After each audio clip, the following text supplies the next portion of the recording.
बीच का रास्ता अपनाया गया है। मेरे कुछ आदर्शवादी मित्रों ने इसकी आलोचना की है।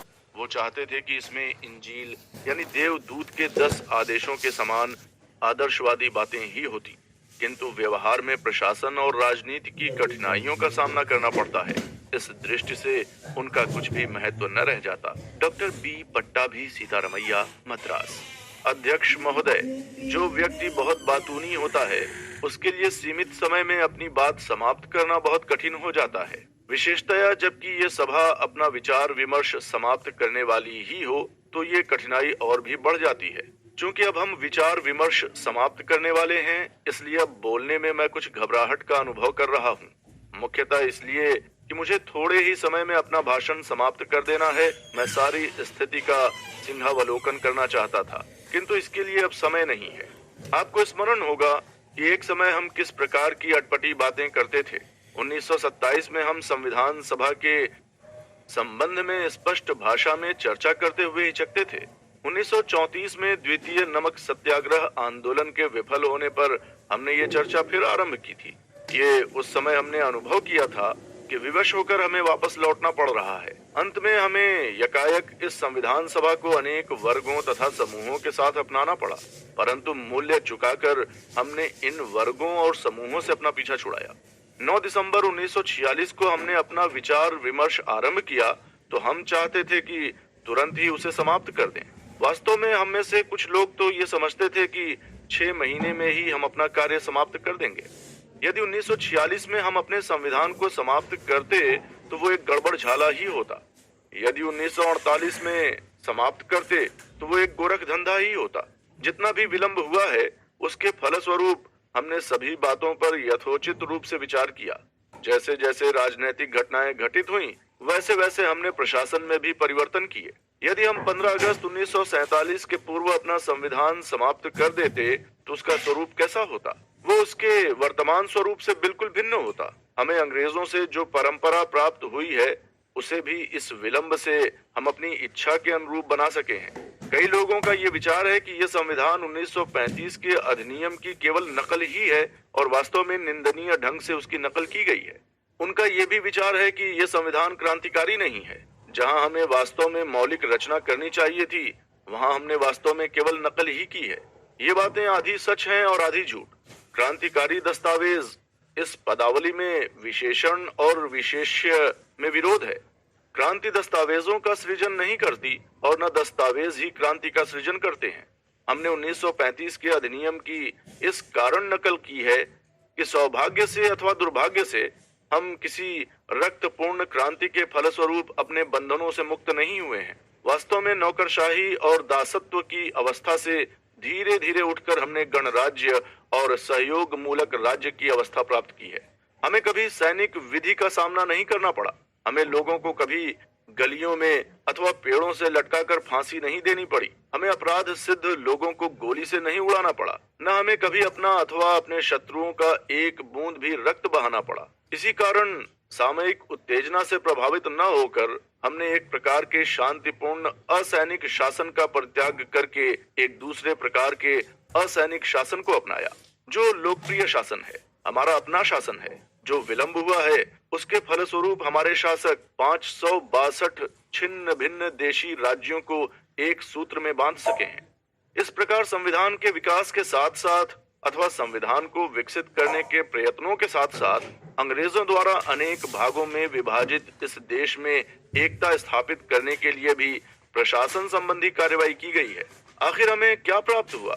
हमें एक ऐसा देश प्राप्त हुआ जो प्रांतों तथा राज्यों में, समुदायों तथा वर्गों में, शहरी तथा देहाती क्षेत्रों में और अनुसूचित जातियों तथा आदिम जातियों में विभाजित था। इन सबको एक सूत्र में बांध दिया गया है। प्रशासन की सुविधा के लिए प्रांतों का होना आवश्यक है, किंतु देशी राज्य सरकारों का स्वरूप प्रांतों की सरकारों के अनुरूप ही कर दिया गया है। इस प्रकार देश में सामंजस्य उत्पन्न हो सका है। एक ही केंद्रीय सरकार तथा एक ही संघीय ढांचे का निर्माण हो सका है। इसके अतिरिक्त 1906 के पश्चात अंग्रेजों ने अत्यंत प्रयत्न करके तथा विभिन्न समुदायों में फूट डालकर और पहले हिंदू मुसलमानों को, फिर सिख और हिंदुओं को, तथा हरिजन और हिंदुओं को एक दूसरे से पृथक करके जिन पृथक निर्वाचन क्षेत्रों की स्थापना की थी, उन्हें हम समाप्त कर सके हैं। अब सभी निर्वाचकों का एक ही समुदाय बना दिया गया है। ये कोई साधारण काम नहीं हुआ है। हमने मताधिकार को अधिक विस्तृत बनाया है। जिस समय अंग्रेज इस देश को छोड़कर गए, उस समय केवल 3.5 करोड़ मतदाता थे। अगले वर्ष मतदाताओं की सूची में लगभग 17.5 करोड़ मतदाताओं के नामों का उल्लेख होगा। आखिर संविधान का क्या अर्थ है? वो राजनीति का व्याकरण है। राजनैतिक नाविक के लिए एक कुतुबनुमा है। वो चाहे जितना ही अच्छा क्यों ना हो, किंतु स्वयं वो प्रण शून्य और चेतना शून्य है। वो स्वयं किसी प्रकार का कार्य करने में असमर्थ है। वो हमारे लिए उतना ही उपयोगी होगा जितना उपयोगी हम उसे बना सकते हैं। वो विपुल शक्ति का भंडार है, किंतु हम उसका जितना उपयोग करना चाहेंगे उतना ही उपयोग कर सकेंगे। क्या हमने गांधी जी के उपदेशों का अनुकरण किया है? जी हाँ, हमने किया है। हमने अंत तक उनकी इच्छाओं को पूरा किया है।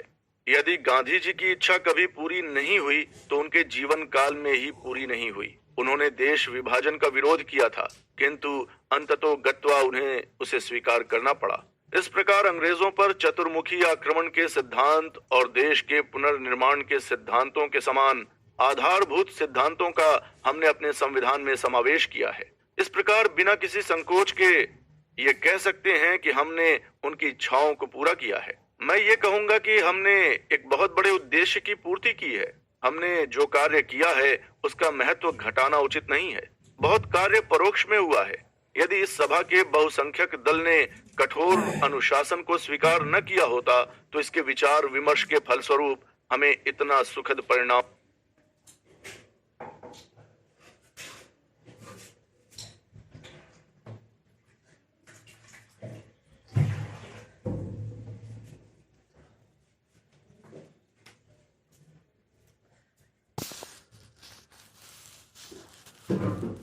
प्राप्त न हुआ होता।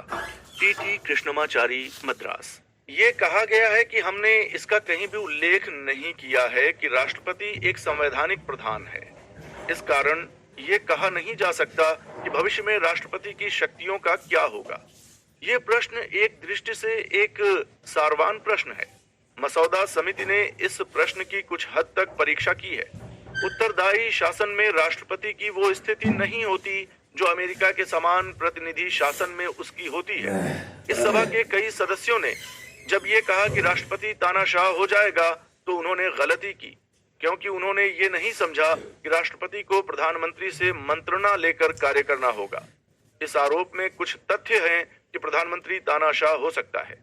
यदि वो दल जिसने प्रधानमंत्री को निर्वाचित किया हो तथा वो संसद जिसके प्रति वो उत्तरदायी हो अकर्मण्य हो जाएं, तो वो अवश्य ही तानाशाह हो जाएगा।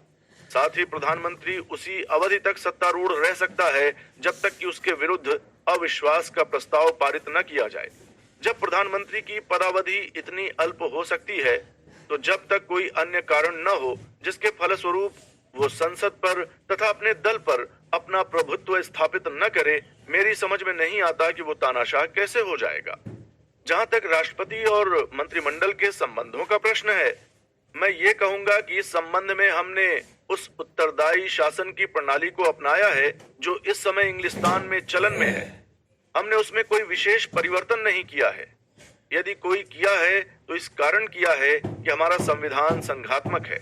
मैं ये चाहता हूं कि सभा ये समझ ले कि मूलाधिकारों पर विचार करते समय लोगों के मन में दो विरोधी धारणाएं उत्पन्न होती हैं। पहली ये कि मूलाधिकारों का क्षेत्र विस्तृत हो गया है। दूसरी है कि मूलाधिकारों का क्षेत्र विस्तृत नहीं है। मुझे अपने माननीय मित्र पंडित कुंजरू और पंडित ठाकुरदास भार्गव के विचार को लेने दीजिए, जिनके अनुच्छेद 19, 21 और 22 तथा कुछ अन्य अनुच्छेदों पर भी ये आपत्ति है कि व्यक्ति को जो अधिकार दिए गए हैं उनमें कमी कर दी गई है। ठीक है, मैं ये कहूंगा कि विशुद्ध औचित्य के आधार पर और हमारे चारों तरफ इस समय जो कुछ हो रहा है, पहले जो कुछ हुआ है, उसके आधार पर मैं पूर्ण रूप से उनसे सहानुभूति रखता हूँ। स्वतंत्रता की इच्छा और अंग्रेजी शासन से घृणा के फलस्वरूप हम सब ने राजनीति में इस कारण पदार्पण किया कि हम व्यक्ति के अधिकारों से संयुक्त स्वतंत्रतावादी परंपराओं से आकर्षित हुए थे। उस समय जबकि एक विदेशी शासक हम पर शासन कर रहा था, हम इन अधिकारों की रक्षा चाहते थे, परंतु आज इन अधिकारों में यदि कमी की जाती है तो वो कमी संसद द्वारा तथा राज्यों के विधान मंडलों द्वारा की जाएगी। सच पूछो तो अंतिम रूप में संसद को ही ये शक्ति होगी, क्योंकि अधिकांश विषय जिनके अंतर्गत व्यक्तिगत स्वतंत्रता आता है समवर्ती सूची में है और इन विषयों में संसद के अधिनियमों को ही प्रधानता रहेगी। यदि संसद के किसी विधान पारित करने पर आपत्ति की जाती है तो इसका ये अर्थ है कि जिस संसद का निर्वाचन वयस्क मताधिकार के आधार पर होगा उस संसद के प्रति कुछ मात्रा में विश्वास का अभाव है। ये तर्क चाहे विवेकहीन प्रतीत हो, पर है ये कटु सत्य। जो लोग संविधान की इस आधार पर आलोचना करते हैं कि जो मूलाधिकार दिए गए हैं वे व्यर्थ हैं क्योंकि उनमें कमी कर दी गई है, मैं ये चाहता हूं कि वे लोग इस बात को समझें कि संसद द्वारा ही इसमें कमी की जा सकती है।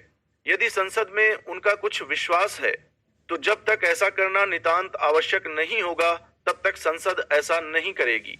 मैं इस बात से सहमत हूं कि वर्तमान परिस्थितियों के कारण हमारी निगाह बदल जाती है।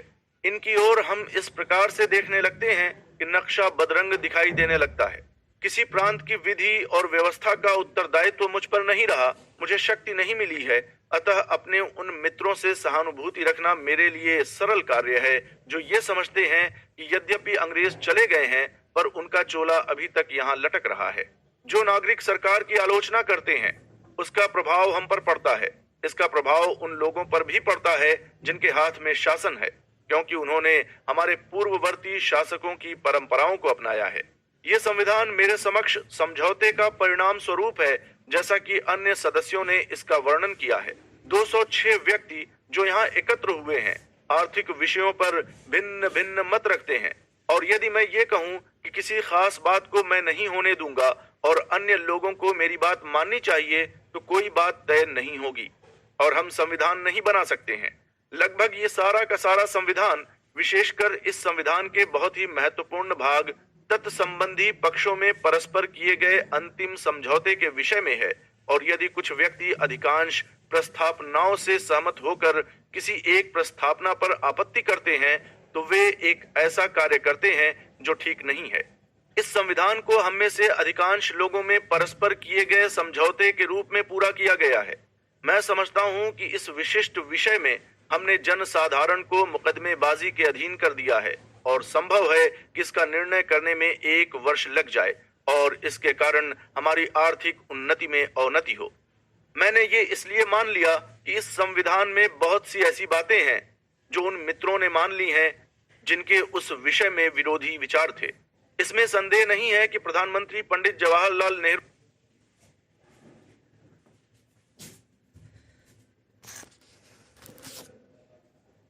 से हमें बड़ी शक्ति और सहायता मिली। उन्होंने वास्तव में इस संविधान और उसके विभिन्न अनुच्छेदों को आरंभ से ही समझा और कई बार एक मसौदा लेखक तथा लेखक के रूप में हमें उनकी महान योग्यताओं का परिचय मिला, जबकि उन्होंने सभा के समक्ष रखे गए विशिष्ट अनुच्छेदों की भाषा में सुधार किए। निसंदेह ये दुर्भाग्यपूर्ण बात थी कि हमारे इस कार्य के आरंभ में बीमार होने के कारण माननीय सरदार पटेल हमारा साथ न दे सके, पर अंतिम 3 या 4 माह में हमें कई बार उनकी मंत्रणा लेने के लिए जाना पड़ा और उन्होंने बड़े प्रेम और हर्ष पूर्वक अपनी मंत्रणा दी। आखिर ये लोग इस संविधान के सच्चे निर्माता हैं। हमने इस देश के जनसाधारण के लिए एक संविधान बनाने के प्रयोजन से मेहनत की। यह संविधान उनको सम्मानपूर्ण जीवन बिताने में सहायक होगा।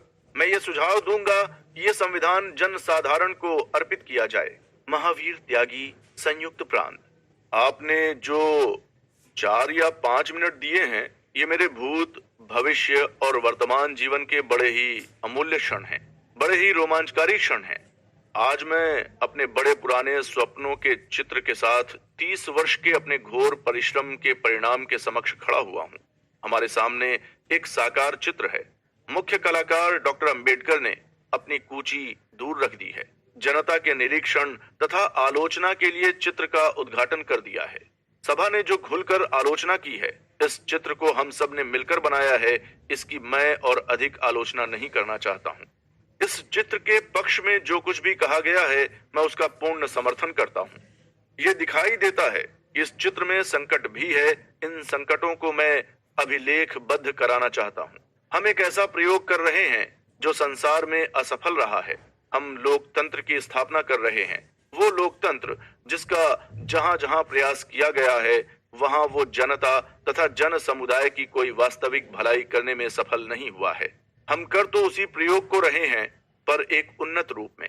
हमारा लोकतंत्र दोनों इंग्लैंड के संसदीय लोकतंत्र और अमेरिका के गणराज्यात्मक लोकतंत्र से उन्नत रूप का है। शायद वो दोनों का सम्मिश्रण है। देखिए यहाँ सफल होता है या नहीं। फिर भी एक संकट और है, वयस्क मताधिकार का। कई मित्रों ने समर्थन किया है।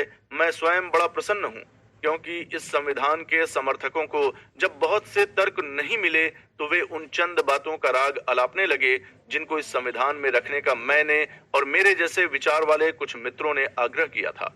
मेरा आशय ग्राम गणराज्यों, घरेलू उद्योग धंधे और प्रतिषेध से है। पहले इन बातों का कई उत्तरदायित्वपूर्ण लोगों ने विरोध किया था, पर अब मैं देखता हूं कि वे ही लोग इस संविधान के समर्थन में उन्हीं तर्कों का सहारा ले रहे हैं। इस संविधान के प्रति मेरे हृदय में बड़ा सम्मान है, मैं इसकी प्रशंसा करता हूँ। फिर भी एक बात है जिसका मुझे बड़ा भारी भय है, वो ये है कि इस संविधान में एक वर्ग उत्पन्न करने की प्रवृत्ति पाई जाती है। वो एक वर्ग जिसका लोकतंत्र ने सर्वत्र सृजन किया है, वृत्तभोगी राजनीतिज्ञों का वर्ग। सब लोकतंत्रों का संचालन वृत्तिभोगी राजनीतिज्ञों द्वारा किया जाता है। उनके असफल होने का यही मुख्य कारण है, क्योंकि ऐसे व्यक्ति लोकतंत्रों पर ही जीवन बिताने लग जाते हैं। उनके लिए यह एक वृत्ति का साधन बन जाता है। राजनीति ही उनके जीवन का साधन मात्र हो जाती है। यह बात लोकतंत्र के लिए घातक है। भावी संतानों को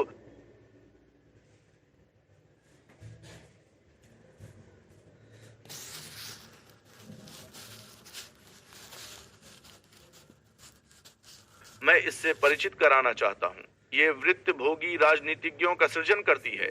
वे लोग जिनकी वृत्ति राजनीति पर आश्रित है, और इसका परिणाम ये होता है कि वे अन्य सृजनात्मक वृत्तियों से अपने आप को पृथक कर लेते हैं। यदि इस लोकतंत्र का भी संचालन ऐसे व्यक्तियों द्वारा किया जाता है जिनके पास जीवन बिताने का अन्य और कोई साधन नहीं होगा सिवाय मंत्रालयों के या संसद सदस्यता के, तो मुझे विश्वास है कि ये लोकतंत्र भी विनाश को प्राप्त होगा। पर ग्रामीणों के दृष्टिकोण से यह चित्र भद्दा और निर्जीव है। न इसमें कोई ऐसी वस्तु स्पष्ट है जिसके द्वारा वो इस संविधान को अच्छी तरह से समझ सकें, क्योंकि ग्रामीणों को हमने मत के अतिरिक्त और कुछ नहीं दिया है। हमने उसको केवल यही एक वस्तु दी है। अतः मैं निवेदन करता हूँ कि जब उन लोगों को जो खेती करते हैं ये संविधान संचालन करने दिया जाएगा, तभी वे इसे अधिकारों तथा स्वतंत्रता का अपना अधिकार पत्र समझेंगे। अन्यथा ये संविधान भद्दा है। कोई नेता होना चाहिए। मैं आशा करता हूं कि हमारी भारतीय भूमि इतनी ऊसर नहीं है कि वो किसी ऐसे नेता को जन्म न दे जो इस संविधान में ऐसा जीवन अनुप्राणित करे कि यह बोल सके। वो बोलेगा यदि हमें अपने सिद्धांतों में दृढ़ विश्वास है।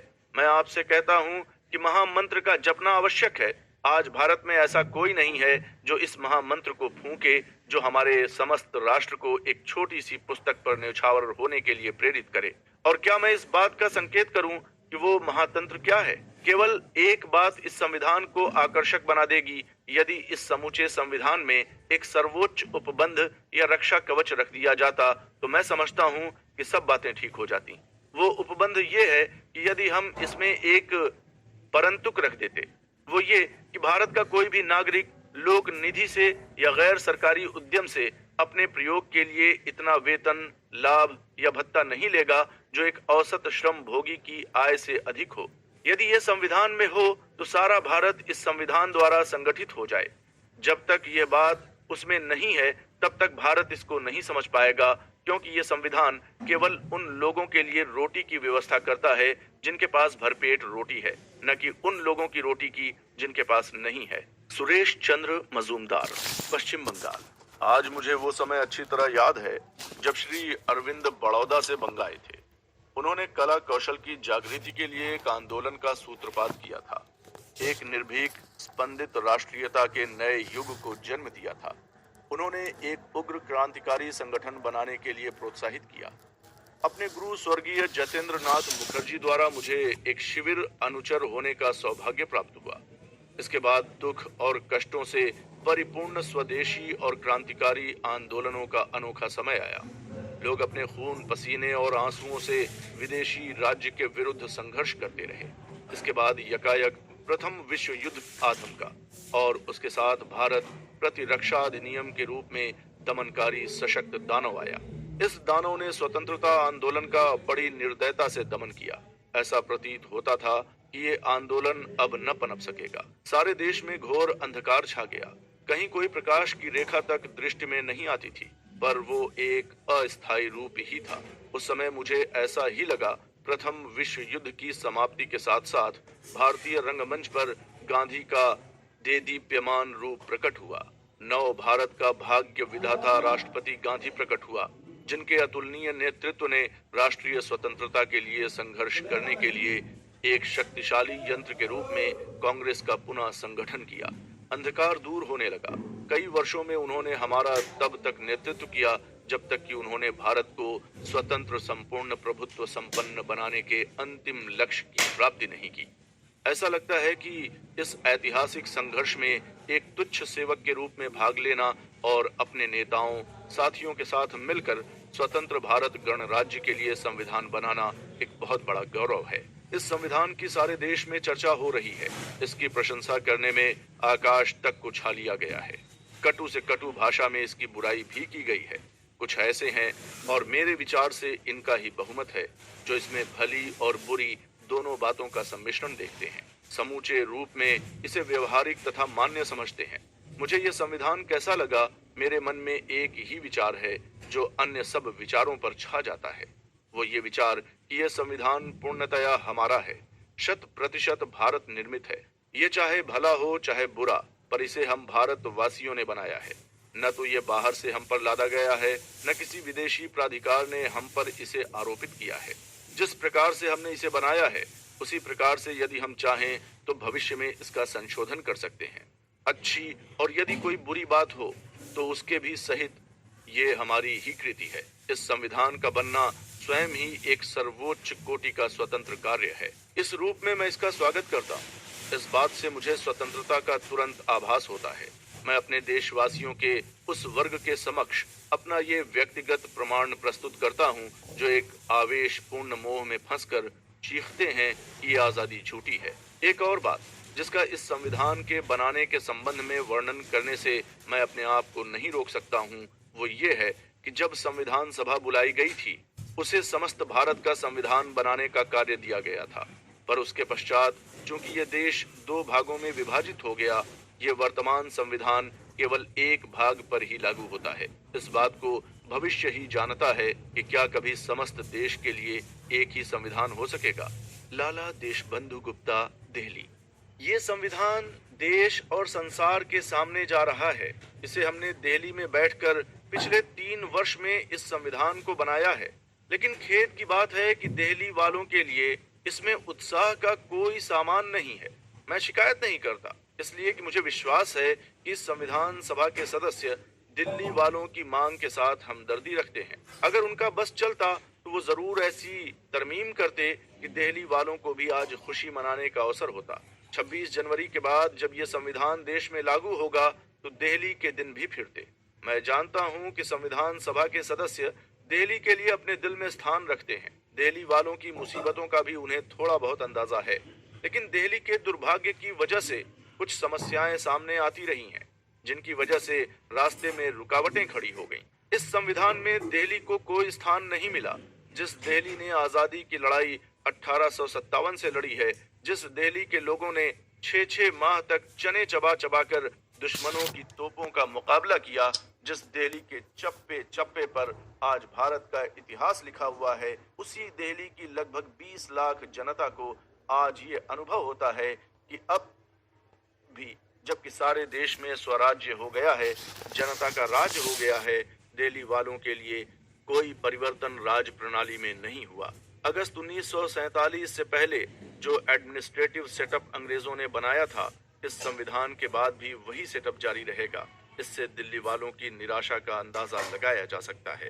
पंडित बालकृष्ण शर्मा, संयुक्त प्रांत। अध्यक्ष महोदय, जबकि मैं इस संपूर्ण वाद विवाद में इस संविधान के पक्ष और विपक्ष में विभिन्न भाषणों को बैठा हुआ सुन रहा था। मुझे विक्टर ह्यूगो की प्रसिद्ध पुस्तक द 93 की याद आई। इस पुस्तक में ह्यूगो अभिसमय परंपरा के बारे में लिखते हैं। हम अब अभिसमय को लेते हैं, अब हम हिमालय के समीप आते हैं। वो ये भी लिखते हैं कि इस अवसर के संपूर्ण महत्व को हम नहीं समझ सकते हैं,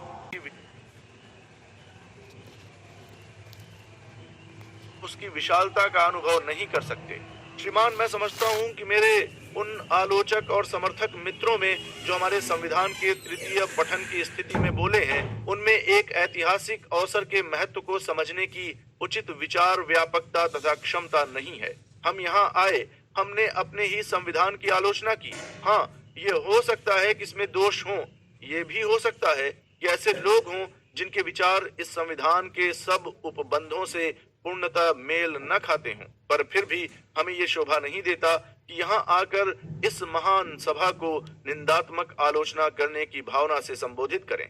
यदि इस संविधान में त्रुटियां हैं, तो उनका उत्तरदायित्व तो आखिर किस पर है? क्या हम ही वो लोग नहीं हैं जो इसमें गत 3 वर्ष तक लगे रहे, जिनको इसके प्रति उत्तरदायी समझा जाए? यदि सेठ दामोदर स्वरूप जैसे व्यक्ति खड़े होकर ये कहें यह एक ऐसा संविधान है जिसे इस देश के लोग नहीं मानेंगे, तो मैं इस बात को समझ सकता हूं, पर मैं उनको ये कह सकता हूं कि हम यहाँ गत 3 वर्षों से जनता के प्रतिनिधियों के रूप में बैठे रहे हैं।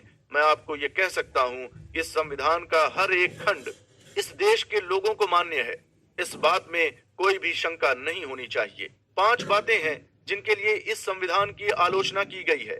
पहली ये कि हम केंद्रीयकरण की ओर बहुत झुक गए हैं। दूसरी ये आपत्ति उठाई गई कि मूलाधिकारों के चारों ओर अनेक अवरोधों तथा कटीली झाड़ियां लगा दी गई हैं। तीसरी आपत्ति ये है कि इसकी भावना अभारतीय है। चौथी आपत्ति ये है कि न्यूनाधिक रूप में ये भारत शासन अधिनियम की प्रतिलिपि है। 5वीं बात यह है कि ये संविधान देश को उस आर्थिक स्वतंत्रता के प्रकाश का आभास करने का कोई अवसर नहीं देता जिसका उपभोग हम सब चाहते हैं कि ये देश करे। इन 5 बातों के लिए इस संविधान की आलोचना की गई है। आइए हम प्रत्येक आपत्ति पर विचार करें और इन पर कुछ तर्क का प्रकाश डालें। जब हम ये कहते हैं कि केंद्रीयकरण का पक्ष लेकर हमने बड़ी भारी भूल की है, जब हम अपने संविधान की इसी बात के कारण आलोचना करते हैं, तो क्या हम अपने इतिहास में, अपनी परंपरा में पृथक होने की ऐतिहासिक परंपरा को नहीं भूल जाते हैं? यह देश इस नाशक प्रवृत्ति का शिकार रहा है। इसके कारण इस देश की उन्नति में बाधाएं आई हैं। यह याद रखिए, इतिहास में भारत ने अपना मस्तक तभी ऊंचा किया है जबकि एक शक्तिशाली केंद्रीय सरकार की स्थापना हुई है, अन्यथा भारतीय इतिहास जैसी कोई वस्तु नहीं है। अतः हमें ये नहीं भूलना चाहिए कि जब हमें इस नाशक विघटनकारी प्रवृत्ति का विरोध करना है, तो ये आवश्यक है कि केंद्र को शक्तिशाली बनाया जाए। दूसरी आपत्ति यह है कि मूलाधिकार एक हाथ से दिए गए हैं और दूसरे हाथ से छीन लिए गए हैं। मैं इस तर्क को कभी भी नहीं समझ पाया। महात्मा गांधी के शब्दों में, क्या नागरिक स्वतंत्रता का अर्थ आपराधिक लाइसेंस है? नागरिक स्वतंत्रता का अर्थ आपराधिक लाइसेंस नहीं है। यदि वाक स्वतंत्रता है, तो इसका अर्थ ये नहीं है कि मैं जिस किसी व्यक्ति को न चाहूं उसको गाली देने में स्वतंत्र हो जाऊं। अतः ये तर्क मुझे बहुत ही निराधार प्रतीत होता है। तीसरा तर्क है कि ये भारत शासन अधिनियम की प्रतिलिपि है और अभारतीय है। डॉक्टर अंबेडकर संकीर्णता की किसी भी भावना से प्रेरित नहीं हुए। आखिर हम एक संविधान बना रहे हैं। हमारे सामने आधुनिक प्रवृत्तियां, आधुनिक कठिनाइयां और आधुनिक समस्याएं हैं। अपने संविधान में इन सब के लिए हमें उपबंध करना है। इस कार्य के लिए यदि हमने भारत शासन अधिनियम का सहारा लिया है, तो मैं नहीं समझता हूं कि हमने कोई पाप किया है। इस आलोचना के संबंध में कि ये अभारतीय है, जो कुछ मैं कह सकता हूं वो ये कि हम भारतीय यहाँ समवेत हुए हैं। हमने ये संविधान बनाया है। वाक्यावली अवश्य अभारतीय है। इस संविधान में देश पर शासन करने की एक शैली निर्धारित कर दी गई है, इसलिए मैं कहता हूं ये अभारतीय नहीं है। इस केंद्रीकरण और मूलाधिकारों के बारे में मेरे मित्र टी कृष्णमाचारी ने क्षमा याचना की है। उन्होंने कहा, हमें अपने अतीत इतिहास की ओर देखते हुए हमें इस बात पर बड़ा दुख है। मैं इसके प्रति कोई क्षमा याचना नहीं करता हूँ। प्रश्न ये है कि इस संविधान को कौन कार्यान्वित करेगा? जो इस संविधान को कार्यान्वित करेगा वो एक निष्कलंक, पवित्र तथा सुसंगठित राजनैतिक पक्ष होगा या उपद्रवी मनुष्यों का कोई गिरोह होगा? आज मैं अपनी आंखों के सामने ही इस महान राष्ट्रीय संगठन को छिन्न भिन्न होते हुए देखता हूँ, जिसका निर्माण राष्ट्रपिता ने किया था। ये प्रश्न है कि कौन व्यक्ति आगे बढ़े और मशाल अपने हाथ में लेकर प्रकाश दिखाए, उस महान संगठन को एक बार फिर संगठित करे जिसने मानव इतिहास में एक बड़ी ही आश्चर्यजनक क्रांति की। वो आश्चर्यजनक क्रांति अहिंसा द्वारा देश को स्वतंत्र करना है। हाँ, ये सत्य है कि ये सब उस एक महान आत्मा की प्रेरणा द्वारा हुआ, उस आत्मा की प्रेरणा द्वारा जो 2000 वर्ष में एक बार अवतरित होता है। परंतु हमारे लिए भविष्य के गर्भ में क्या छिपा हुआ है? इस संविधान को क्रियान्वित करने का एक ही मार्ग है। वो मार्ग ये है कि हमारे प्रधानमंत्री अपने पद से त्याग पत्र दे दें, भारतीय राष्ट्रीय कांग्रेस की अध्यक्षता स्वीकार करें, लोगों में नया विश्वास भरें, इस प्रकार एक ऐसी स्थिति पैदा करें जिसमें इस संविधान का कार्यान्वित करना सरल हो जाए। राज बहादुर, राजस्थान। मैं इसे महानतम महत्व का अवसर कहता हूँ, क्योंकि हमारे इतिहास में ये प्रथम अवसर है जबकि राष्ट्र के चुने चुने प्रतिनिधि एक स्थान पर एकत्र हुए हैं। उन्होंने देश के लिए संविधान बनाया है। इसका महत्व और भी दूना हो जाता है क्योंकि इस संविधान के निर्माता हमारे वो महान और योग्य नेता हैं जिन्होंने हमारे देश को स्वतंत्र किया। फिर भी हमारे इतिहास में प्रथम बार जन साधारण को मानव मूलाधिकार दिए हैं। इस प्रकार के संविधान बनाने के साहसिक प्रयत्न में पूर्ण रूप में एकमत होना असंभव है। कदाचित एकमत होने की संभावना केवल मूर्ख समाज में ही की जा सकती है। अतः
यदि मतभेद हैं तो ये हमारी बुद्धिमत्ता का चिन्ह है।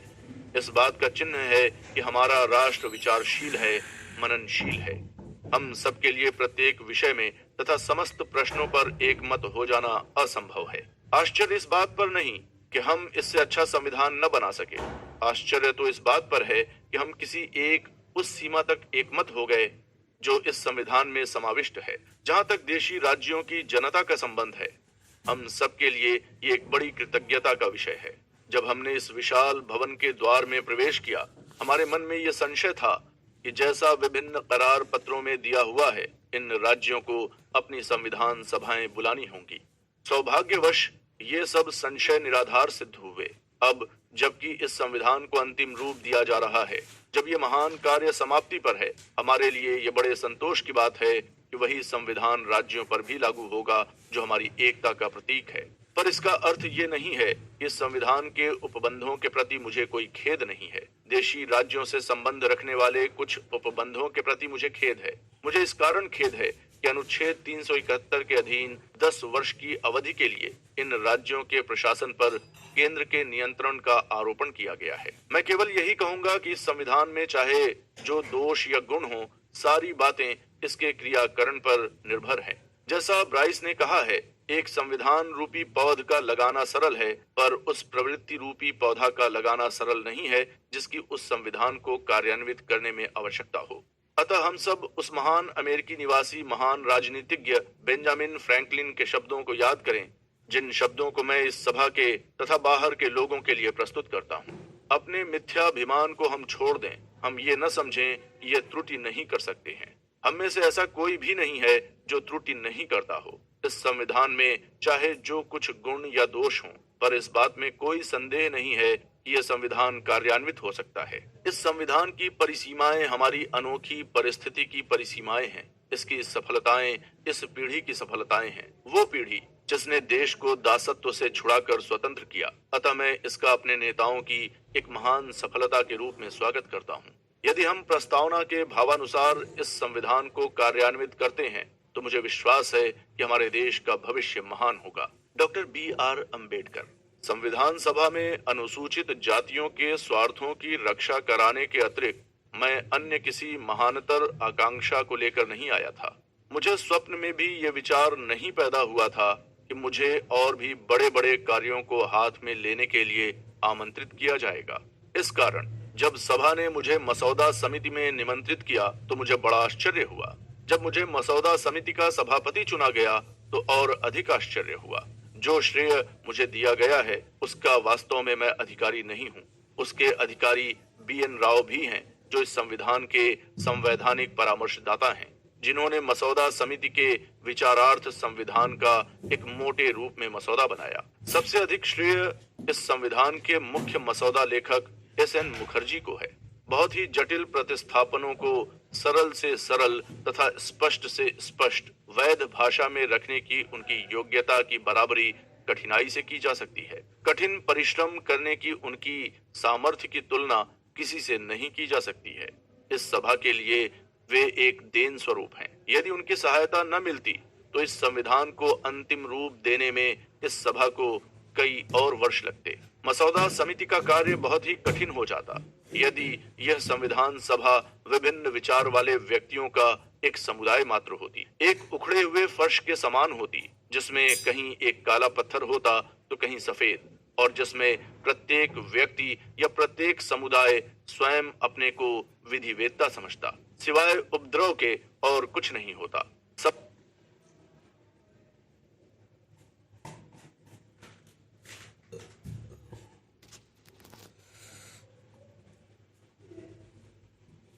सभा में कांग्रेस पक्ष की उपस्थिति ने इस उपद्रव की आशंका को पूर्णतया मिटा दिया।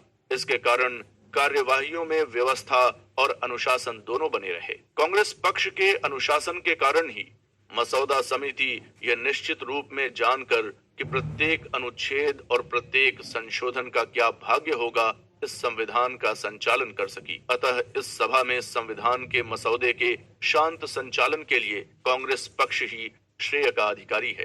अध्यक्ष महोदय, मुझे आपको धन्यवाद देना चाहिए कि आपने बड़ी कुशल रीति से इस सभा की कार्यवाहियों का संचालन किया। जिन लोगों ने इस सभा की कार्यवाहियों में भाग लिया है, वे उस उदारता और सहृदयता यानी सहानुभूति पूर्वक व्यवहार को नहीं भूल सकते हैं जो आपने इस सभा के सदस्यों के साथ प्रदर्शित की। ऐसे अवसर आए जबकि केवल पारिभाषिक आधार पर मसौदा समिति के संशोधनों को रोकने का प्रयास किया गया।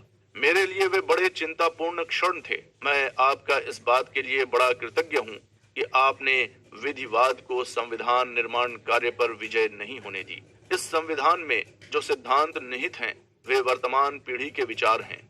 यदि आप इस कथन में कुछ अतिशयोक्ति समझें तो मैं ये कहूंगा कि यह संविधान सभा के सदस्यों के विचार हैं। इस संविधान के किसी भी आलोचक को मैं ये चुनौती देता हूँ कि वो ये सिद्ध करें कि संसार में कहीं भी किसी संविधान सभा ने उन परिस्थितियों में जिनमें ये देश फंसा हुआ है, संविधान के संशोधन के लिए इतनी सुविधाजनक प्रक्रिया उपबंधित की हो।